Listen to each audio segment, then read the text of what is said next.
I think, why on earth wasn't I told about this in high school?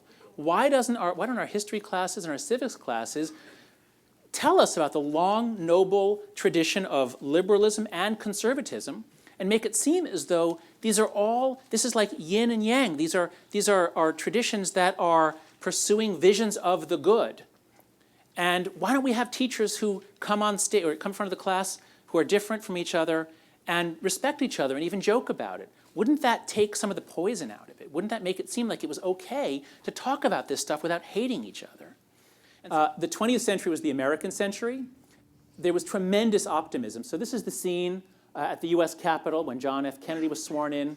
Ask not what your country can do for you, but ask what you can do for your country. And basically in the same spot, this is a scene from 2 weeks ago, do your job so I can do mine. Can we do anything? Can the US government do anything?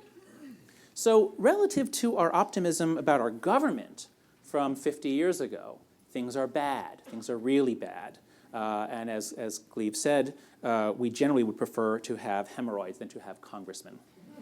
And that's what a lot of my research shows. Basically, we reason our way to whatever conclusion we need to reach to support the judgments we have already made for intuitive or emotional reasons. Imagine this incredibly complicated machinery that the Founding Fathers gave us with like 2 steering wheels and 2 brake pedals and 2 houses and 2 parties. It's so complicated. And somehow it worked for almost 200 years, for 200 years. Well, it failed a couple times. It works for a long time because there's the motor oil of friendships and human relationships. That's what politicians are great at. They're generally very warm people with very good personal skills.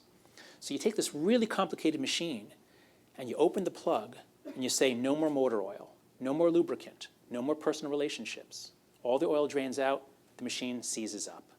And that's where we are.